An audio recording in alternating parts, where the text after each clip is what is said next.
CBS Radio Mystery Theater presents...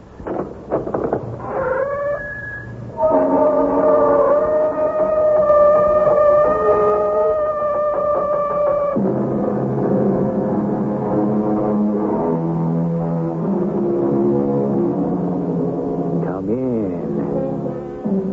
Welcome. I'm E.G. Marshall. Nobody dies. At least, not completely. And, generally speaking, not for a very long time. Not for as long as he or she is remembered by family, by friends, or by lovers. Or, I must admit, in all honesty, by enemies. Memories of actions, good or bad, words, kind or unkind, physical features, pleasant or unpleasant, linger on, scattered about in the minds of those left behind. Put them together, and you have a ghost. Hector, my friend, why are you not dancing? I'm waiting for someone. A lady, of course. A lady to join you in the minuet? No, I'm waiting for Andre. Well, surely you're not going to perform the minuet with your cousin? No. I'm going to kill him.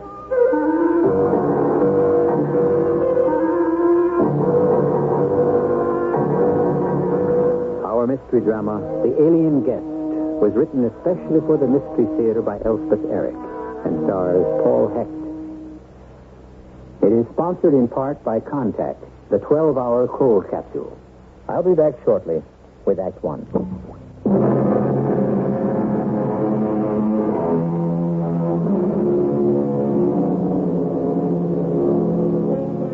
We think we keep alive those we have known by remembering them.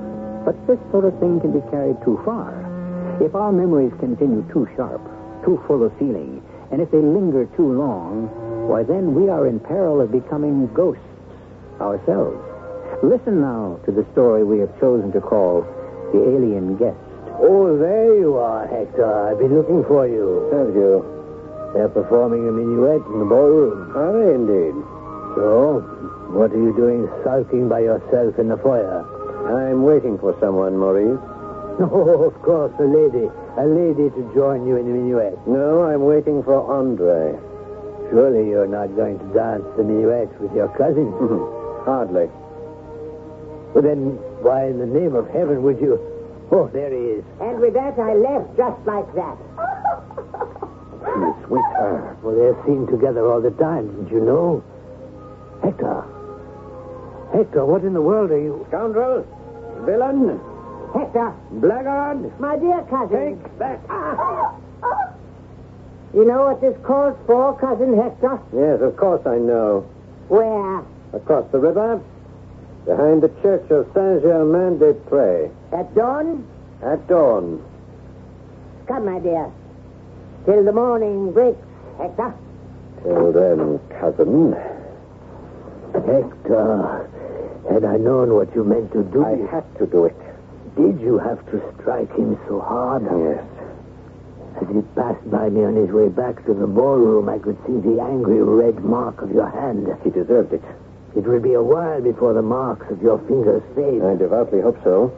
Do you think I care one single sou if his pretty, pale face with a delicate white skin shows the imprint of my 4 fingers? I hope he carries the mark for all of his life. I hope he bears it when they lower him into his grave. Speaking of which, dear friend, I shall accompany you, of course, to the wasteland behind Saint-Germain-des-Prés. If you like. I insist. You'll fetch me then, say, a quarter of an hour before the daybreak? You may count on it. Is that you, Maurice? Who else will be knocking on your door at this hour? Well, come in then. What? You're not dressed? 5 minutes more. Make yourself comfortable. Thank you. I hope you do not live to regret this quarrel. Of course, I hope you live. I shall live. Have no fear of that. To fight a duel with your own cousin, one so close. And I might add, one so adored by all of Paris. By all the women of Paris, you mean? Yes, there's that. If he had not come in last night with her... But do you really love her? She was mine. She said she loved me.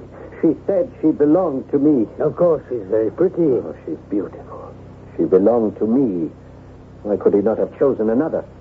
I suppose because he fancied this one. Really, you should place the blame squarely upon the shoulders of this viper you elected to love. He knew I never had a chance to keep her for myself once he laid siege to her. He, a favorite of fortune. I, a rough soldier who had done nothing but serve my country. A mannerless boor. Oh, no. He with his riches, his elegant chateau. Ah, yes. The Chateau Puy-Verblanc. Lovely place. And not too far from Paris, either. And not that I've ever been a guest there. I with my soldier's pay and very little else. He knew. He must have known from the start that he would be the winner, I the loser. The way of the world, dear fellow. Oh, why must it be the way of the world each time? No, I don't know. Because it is, I guess. Well, that's no answer. Yes, I know. But so early in the morning, what can you expect of me? Well, are you nearly ready? Yes, as soon as I buckle on my sword. Oh, may I help? No, I can do it very well myself, thank you. Yes, of course you can. You've done it so many times, haven't you? Many times. All the wars, all the battles you fought. A soldier's life, Maurice. Thank heaven it's not mine. I'm not cut out for it. Well, some are, some aren't. I don't think André de Brissac is suited to that sort of life either. More suited to the boudoir, I should think. Shouldn't you? I've done thinking about him. Well, shall we go? Yes. Oh, dear. I hope this is a genteel sort of duel. Not too much blood. Come on. And no one killed. Oh, merciful Lord, let no one be killed. It's time to go. Come on. Still, if André de Brissac were to die, you'd inherit the Chateau Puy-Verblanc, wouldn't you, Hector? I said, come on. And his fortune, too. Interesting thought. All right, let us go.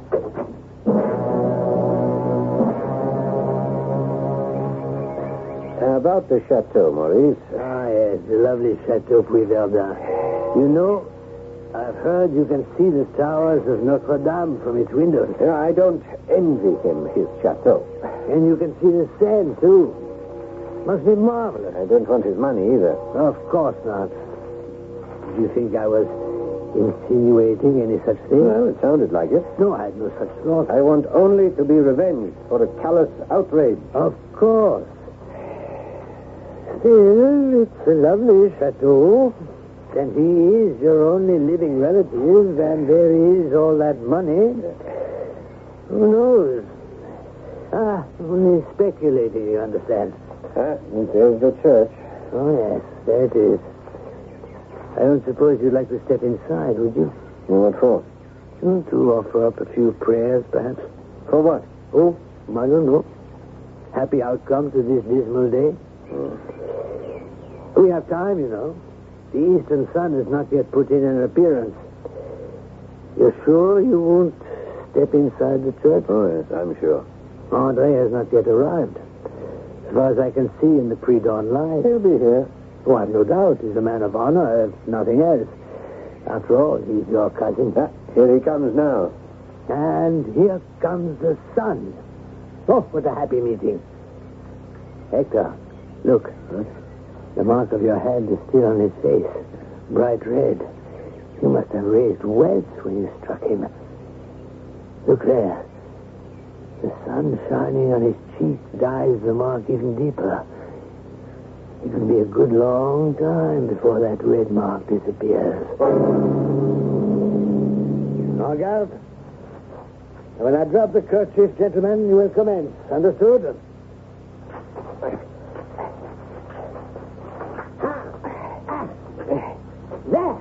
Yeah. That was a touch, cousin. A touch. And another. And another. I am wounded. Get up. Get up and fight. I cannot. I cannot rise. Maurice, summon a doctor. It's bad. Very bad. All right, Maurice has gone for the doctor. Listen to me, Hector de Brissac. I am not One who believes that a man has done with earth because his eyes glaze and his jaws stiffen. They will bury me in the old vault at Verdun, and you will be master of the chateau. Andre, I never meant to. But you and I have not finished our affair yet, my cousin. I will be with you when you least look to see me. I will come to you when your life seems brightest. Oh, Andre. I will come between you and all you hold fairest and dearest. My ghostly hand shall drop a poison in your cup of joy. My shadowy form shall shut the sunlight from your life. Men with such iron will as mine can do what they please. Hector de Boissac. It is my will to haunt you when I am dead. Andre, please forgive me. Andre, speak to me. Tell me that... Hector, the doctor is coming. He will be here any moment. It's too late, Maurice. Too late? Even for a priest. Oh, sweet Mother of God. Is he really dead? I killed him. In my madness, in the frenzy of my madness, I went for the heart and I killed him. He died right away? No, not right away. As he lay on the ground, he beckoned to me, and I knelt at his side. As you see me now, he had things he wanted to say to me. What sort of thing? Life was flowing out of him as he spoke about valiant man that he was. He fought off death till he had said them all. Then his head fell back, and he died. Revenge is a kind of wild justice. Those words were written by a wise Englishman about 300 years ago. His name was Francis Bacon. 3 centuries later, the words seem to have more meaning than ever. Man's nature seeming to have changed too little. Perhaps in its depths, not at all. I'll be back shortly with Act 2. Brothers.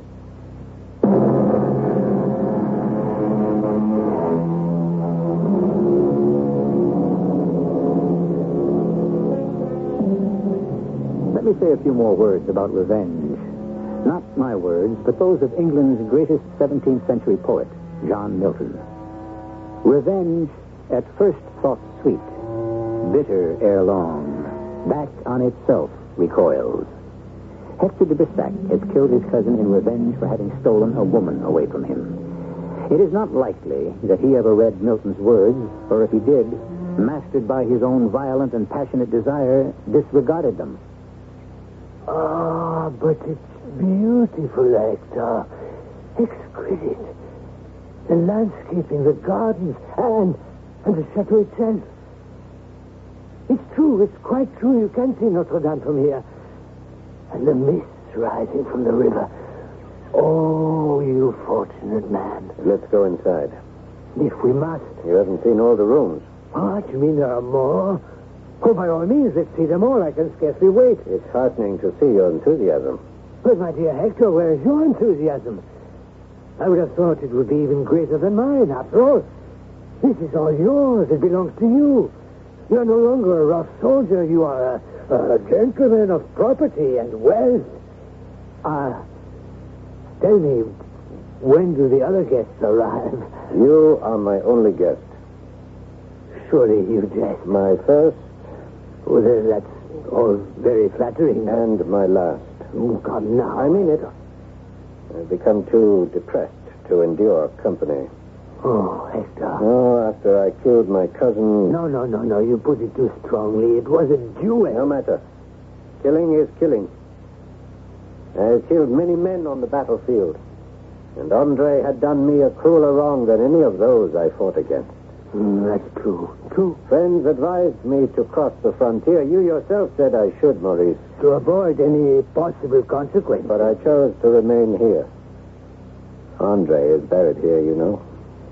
His coffin fills a niche in the vault of our mutual ancestors. No, I did not know. But I live here alone. I see no one until today. You know, I think the servants dislike me. No. Yes, they were very fond of Andre. And when I ride through the village, the little children shrink from the sight of me. Yeah, yes, they do. And I've seen old women cross themselves as I pass by. I've heard they think I've sold my soul to the devil. Well, that's the way the peasants are. They're superstitious. Well, I can't blame them entirely. Even my appearance. Well, you know how I seem to others. Dark of visage, stern in manner. I think no woman's love has ever been mine. Not even my mother's. Oh, Hector. So, here I sit, Maurice, surrounded by all the luxury that was once Andre's. I sit, and I brood, and I hate myself. Hector, you must. I think I have begun to hate everyone. It won't do. It simply won't do. You cannot go on this way. What else is there? What other way? Listen to me. Come to Paris. To Paris? You will stay with me. My flat is big enough for the two of us. What would I do there? You needn't go near the court. There will be other places, other people. Well, there might be some in Paris, perhaps, huh? Old comrades from my fighting days, they would not shun me, huh? Surely they would not. Yes, it might do me some good. Yes, of course it would. Say you'll do it. If you really want me. Maurice, do you really want me to? I do. I do.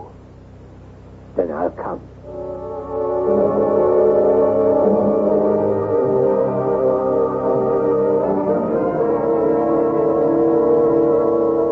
Good morning, Hector. Good morning, Maurice. Did you sleep well? Reasonably, and you? Very well indeed. I thought I heard you come in. I didn't waken you, I hope? No matter.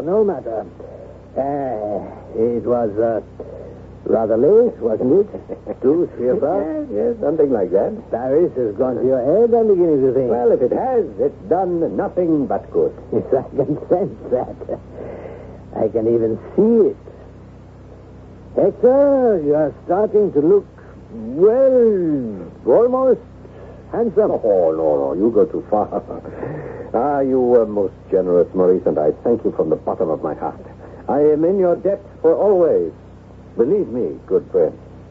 Well, now, what are your plans for today?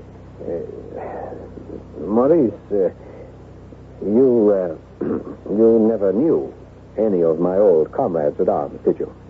No, I never did. Well, I met one of them on the boulevard a while back. A little cross-grained old captain of dragoons whose merits have been neglected, whose achievements have been ignored. Well, I went to see him the very next day in his shabby lodgings where he sulks like a rat in a hole, huh? Very much as I sulked in the luxury of the chateau. But is that all you have been doing these past weeks? Visiting an old soldier in his dreary lodgings, sharing his dreary life? Not altogether dreary, Maurice. No? What can possibly brighten it? The sweetest, the dearest bit of sunshine in the world, Maurice. He has a wife? He has a daughter. A daughter? Is it not strange, Maurice? The richest blessings of our lives are so often those which cost us the least. I wasted years of my life in the worship of a wicked woman who jilted me and cheated me. But the adorable daughter of my comrade... I gave this meek angel but a few courteous words, a little tenderness, and my life, which had been so dark and desolate, grew bright beneath her influence. And now... Yes. And now? She says she loves me. She has consented to become my bride.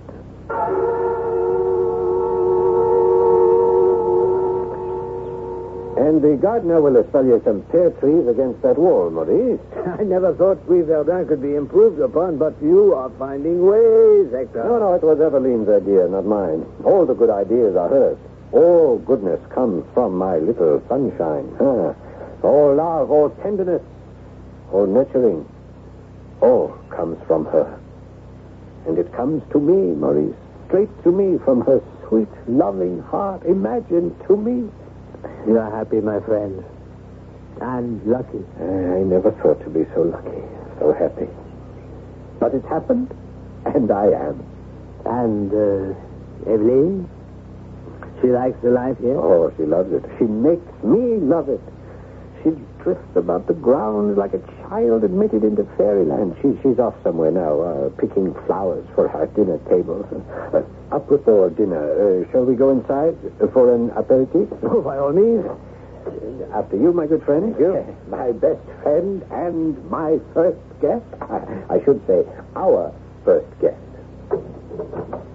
And, you have no memories of the dismal past? No, none at all. Of your cousin? None of him? None of the duel? None at all. Of course, Maurice, I should tell you, I have made certain that there is nothing in the chateau to remind me of Andre. Oh? Though I live in his chateau, though I subsist on the wealth that was his, I wanted nothing to bring his image to my mind. Yes, of course. So I went through every room of the chateau, there are 27 of them, to make sure there was no portrait of him anywhere. But I did find something. Here, step into the library. Oh, there's no portrait here, nothing but a tapestry. Yes, well, stand back while I remove it. What? Why, yes. It is a portrait. A very old one, I should think. It's not of Andre, is it? And that is to say, it looks a little like him, very much like him, really, but the dress, the old-fashioned hunting dress, is it not? Quite brilliant, all purple and orange. But it's not Andre. I'm certain of that. No, the portrait is not of Andre, but an ancestor of his and mine. Well, then, what need to cover it? You remember the morning of the duel, Maurice? Yes, of course I remember. You remember how Andre was dressed, how bright the sun shone on his garments? Yes, I think I remember. And do you remember what colors those garments were? What? Well, they were... Yes. They were purple and orange. Purple and orange, yes. So you see why I have hung the tapestry over the portrait. No one has seen that portrait but you and me. And no one ever shall. I understand. So let us cover it again. Because I see my sunshine coming up the garden path, roses in her arms. Ah, Maurice, how sweet the change has been in my life and in my home. Do you know even my servants love me now? Because they love their mistress. I'm so happy for you, my friend. Hector, where are you? There she is. Coming, my love. The portrait is concealed, eh? Let us join, my darling. Of course. Here we are, my dear. These are lovely roses I gathered for our table. Look, Maurice, in your honor. Your own beauty would have sufficed, madame. Oh, you are so kind. Hector, who's the lord of the chateau nearest to this? Why, my dearest, there is no chateau within 40 kilometers of here. Is that true? But of course. Then who is the nobleman I meet on my walk? I can't imagine. Do you see him often? Why, yes. I see him every day.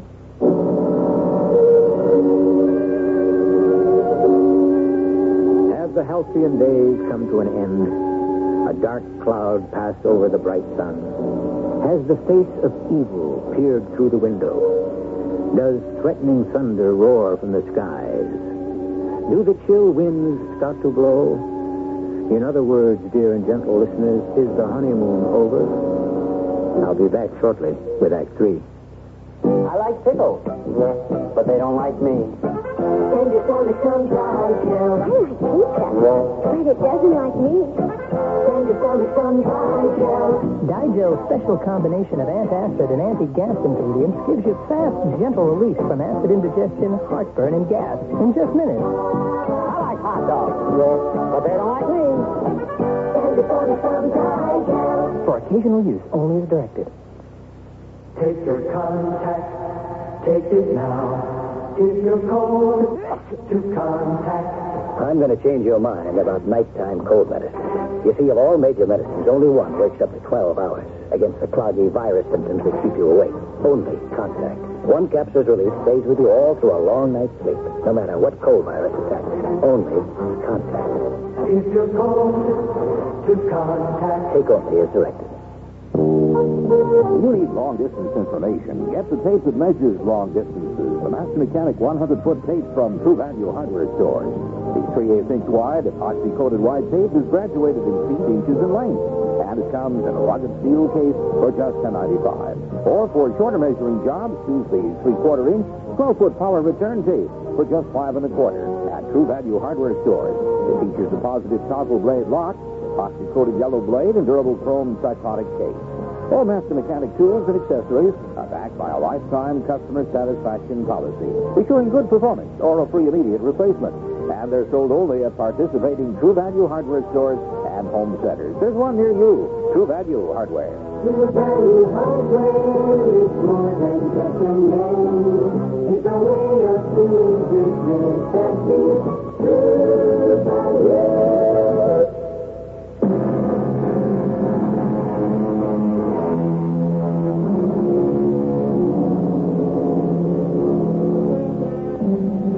It is true that to be vindictive is very bad indeed.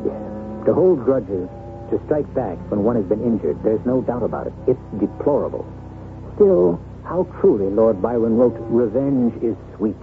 The only problem lies in the fact that revenge works both ways.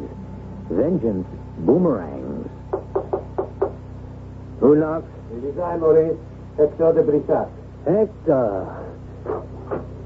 Oh, my dear friend, how good to see you. Come in, come in. Thank you, Maurice. What on earth brings you to Paris? To request that you visit us again, Maurice, at the chateau. Well, I might be able to arrange that within the month.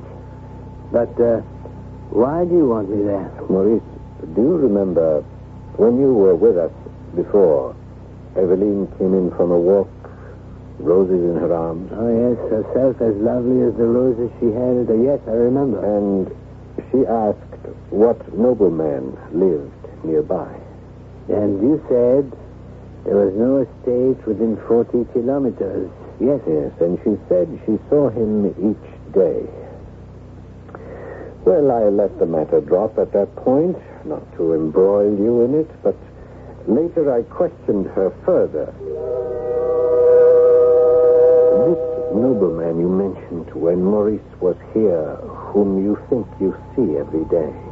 I do see him, and every day. But where, my dearest? Sometimes in the park, sometimes in the woods. He has never dared to address you. Never. Sometimes I've almost wished that he would speak to me. It's so terrible to see him standing silently there. Oh, he is some insolent peasant who seeks to frighten you. No, he is no peasant. It is not his dress alone I judge, for I know little of such things, but he has an air of nobility which it is impossible to mistake. That is the point that mystified me, Hector. The stranger's costume is not modern. He looks as an old picture might, if it could descend from its frame. Her words pained me, Maurice, for they reminded me of that hidden portrait in the library, the one I showed you. An ancestor, dressed in hunting costume of bright orange and purple. Yes, I remember it well. Shortly after the conversation I have just related to you, her health began to droop. The change in her was so gradual as to be almost imperceptible to those who watched her day by day. Oh, my dear man. It is not only her physical health, Maurice. The bright and sunny spirit. You remember how she was. I do indeed. It vanished. In the place of my joyous young bride, I now behold a woman weighed down by rooted melancholy. She assures me she has no reason for sorrow or discontent, but Maurice, I cannot believe what she said. Tell me what I can do for you, Hector. Anything within my power.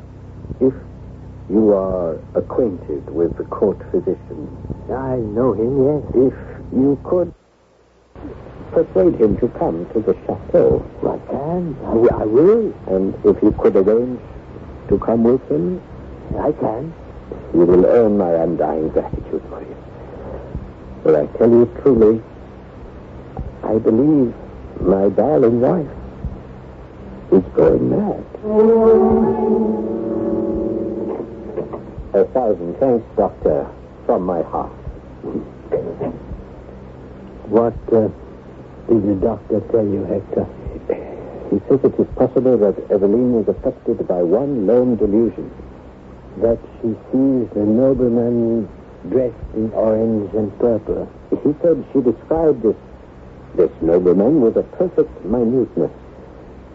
A young man with a fair, womanish face, very pale, and rendered remarkable by a crimson scar resembling the mark of a blow. Merciful heaven, Hector. He asked me if there could not be a kinsman of my steward or a hanger-on of the household who might be so scarred and so attired. And, of course, you said there could not be such a one. It could be no one but Andre de Brissac, come back to haunt me. Hector, you cannot credit such things. You cannot. Maurice, I must tell you, while he was dying, you had gone to fetch the doctor. Andre threatened me with that very thing, that he would haunt my life and blight it. Oh, no, I cannot believe it. No, the doctor is inclined to think that she actually does see the man of whom she speaks. Oh, Hector. Maurice, I have made up my mind. Eveline must be shown the portrait that hangs in the library.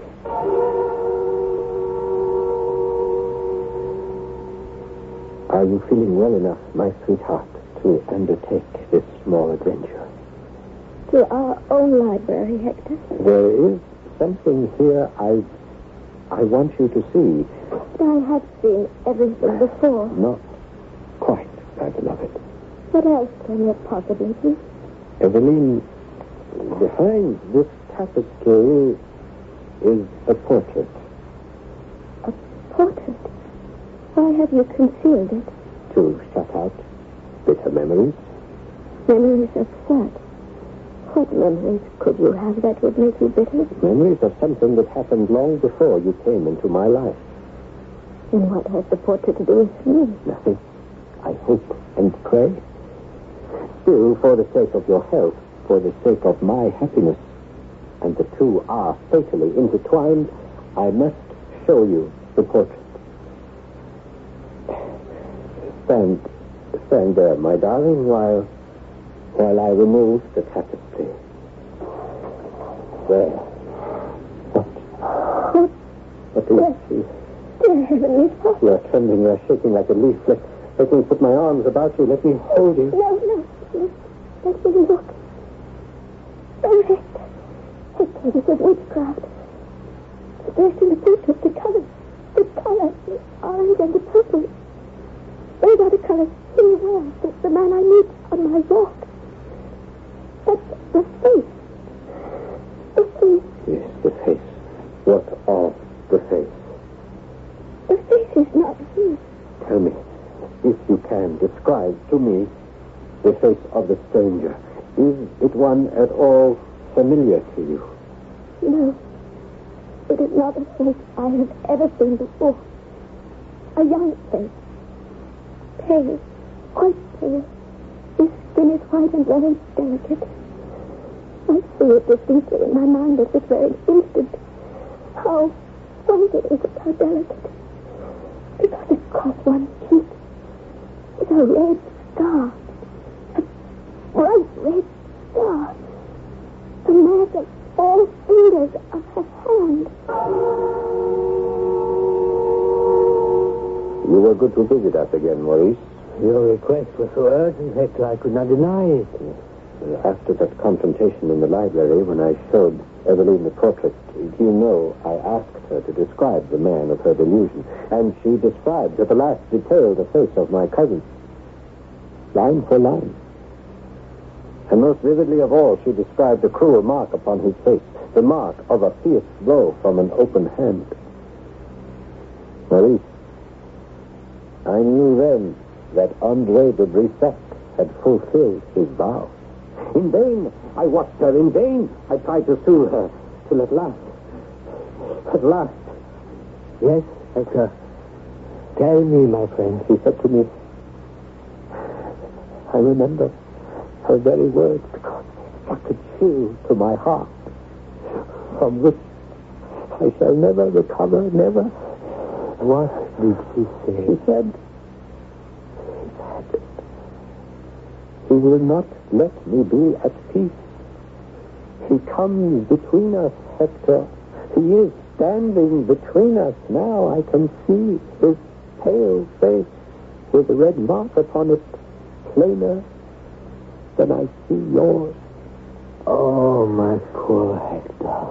So, you see, Maurice, why I had to ask you to come back here to the chateau.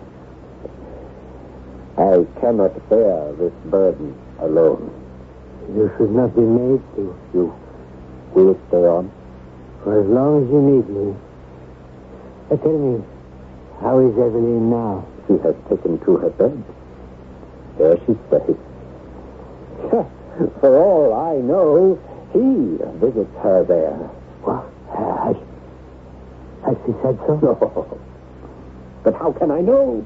How can I possibly know? Oh, one so pure, one so truthful, so faithful as Eveline, she would tell you. She always has. Well, then. Maurice, will you come with me to her bedroom? You think she would want to see me? Now? In her weakened state? Is it wise? There is the chance it might cheer her a little. Hector. Hector. She's calling. Come with me. If you think I should. I do. Here we are. Yes, my beloved, I heard you call. Here is someone. Hector, there's something I must tell you.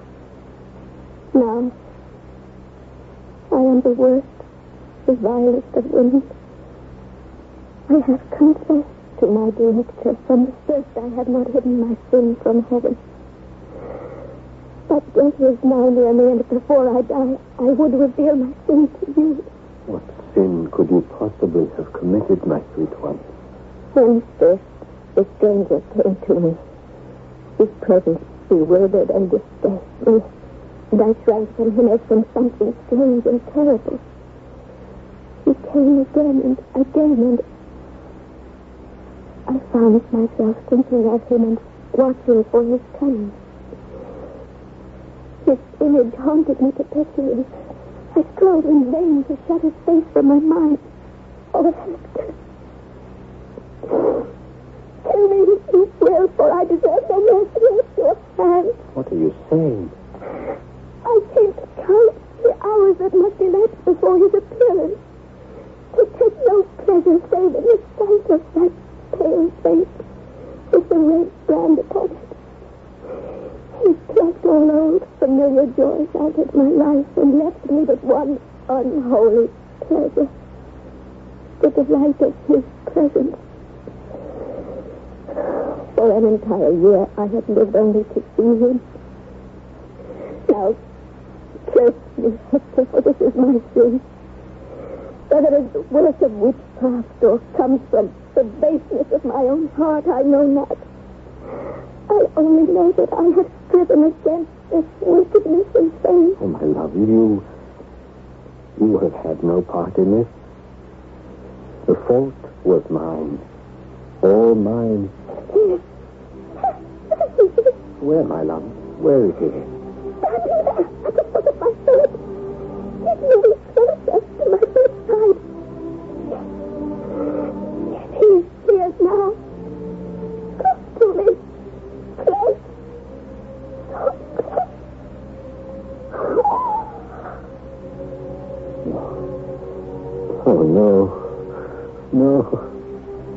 She is dead, Hector. You have lost her, poor man. But did you see? Did you see? She held out her arms at the last to him. Not to me. To him. Do you believe a ghost can exercise such power? Appear to one who has never known him in life, and through that unfamiliar person take vengeance upon another? Do you believe in ghosts at all? My own attitude is best summed up by a certain Madame du Dupont, who lived a long, long time ago. She said, "I do not believe in ghosts, but I am afraid of them." I'll be back shortly. How Good a Boxer is former Dallas Cowboy defensive end Ed T-Tall Jones. Be sure and be with us Saturday when the CBS TV Sports Spectacular features live coverage of the boxing debut of 6'9" Ed T-Tall Jones. Then from brawn to beauty in the first installment of the Battle of the NFL Cheerleaders. Plus, the High Rollers meeting in the World Series of Poker from Las Vegas. You'll say you saw it on CBS TV Sports. Laxatives work in different ways. That's why you should know about X-Lax pills. Overnight, X-Lax pills gently stimulate your system's own natural rhythm. Your own natural rhythm. And that makes all the difference. So try X-Lax pills for gentle overnight relief. X-Lax pills for occasional use only as directed. Now you can soften hard, calloused skin without painful cutting or scraping. Apply stainless Dermasoft cream to your feet as directed. Insist on Dermasoft cream. I have 35 children to take care of, and I'm not even married. I'm a school teacher. So when I get home in the evening, I really need to relax and have a good cup of coffee. Maxwell has coffee. I've tried other coffees, but I've learned one lesson. Maxwell House is coffee you can count on. Maxwell House is coffee you can count on.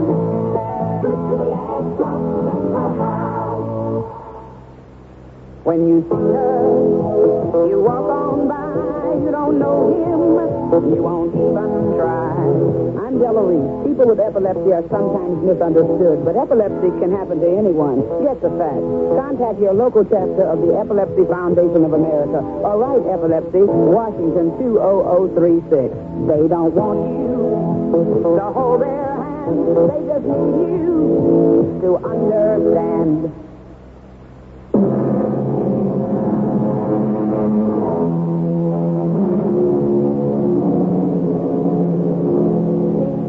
The drama you have just heard was adapted from a story published in 1862. It was entitled Eveline's Visitant, and the ladies will be happy, I hope, to know that it was written by a lady. Her name was appended to the story, simply and demurely as Miss Braddon. Thank you very much, Miss Braddon. Our cast included Paul Hecht, Robert Dryden, and Patsy Bluter. The entire production was under the direction of Himan Brown. This is E.G. Marshall inviting you to return to our Mystery Theater for another adventure in the macabre. Until next time, pleasant dreams.